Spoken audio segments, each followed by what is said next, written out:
ఎక్కడి నుంచి ఇంటి నుంచే వస్తున్నారా? ఫంక్షన్కి వెళ్ళి వస్తున్నారా? ఆహా, ఎవరింటి దగ్గర? ఓకే, రాజ్యం గారి ఇంటి దగ్గర. ఆహా, మమ్మల్ని పిలవలేదు. ఆహా, పిలవలేదు. మంచినీళ్ళు ఏమైనా తాగుతారా? వద్దా? సరే వదినా. అన్నయ్య గారు రాలేదా? అవును వదినా, పనులు ఉంటున్నాయి ఇప్పుడు అంతా. అవునవును.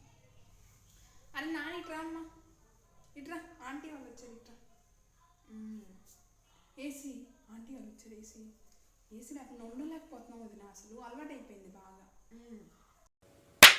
మొన్న రాజు గారి ఇంట్లో ఫంక్షన్ జరిగిందంట కదా, మిమ్మల్ని పిలవలేదా? మమ్మల్ని పిలవలేదు. లేదు లేదు, మన శ్రావణి వదినాలు వస్తేను అన్నది ఈ మాట. ఇంకా నేను అడగలేదు ఏ ఫంక్షన్ ఏంటి అనేసి, అడగల. మనం పిలవదాన్ని మనకి ఇంటి పక్క అడిగేది, అందుకే అడగల. అరే నాని ఇట్రా అమ్మా, ఇట్రా ఇట్రా. పెద్దవాళ్ళు వచ్చారు, ఏసీ ఎదుగని ఇట్రా. అవునక్క, ఏసీ లేకుండా ఉండలేకపోతున్నాం అసలు. ఏసీ అలవాటు అయిపోయింది, చలికాలమైనా అసలు ఏసీ లేకుండా ఉండలేకపోతున్నాం. అవును రండి, నాకు రాకొచ్చారు. ఇల్లు చూడకుండా వెళ్ళిపోతారేంటి? ఇల్లు చూద్దరు రండి. అవును, ఏసీ పెట్టించామయ్యా, నానిగాడు చాలా బాగా చేసేస్తున్నాడు ఏసీ ఏసీ అని.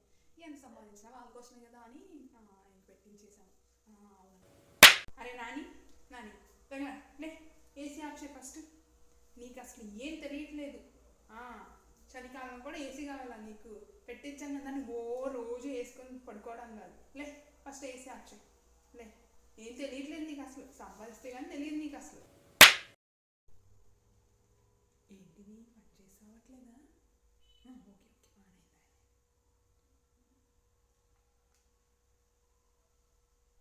బాగానే. అరే నాని ఇట్రా అమ్మా. ఇదేంటా అప్పుడే పాడైపోయిందా ఏసీ? ఏంటిది? చూడరా, ఎంత నొక్కినా కానీ చూడు ఏమవుతుందో చూడు. చల్లదనమే రావట్లేదురా. ఏంటి, మైనస్ నొక్కితే పెరిగిద్దా? ప్లస్ నొక్కితే తగ్గుతుందా? మాకు తెలుసులే, మేము 7th క్లాస్ పాస్ అయ్యాం, మాకు తెలియదేంటి? మరి నువ్వు చెప్తేనే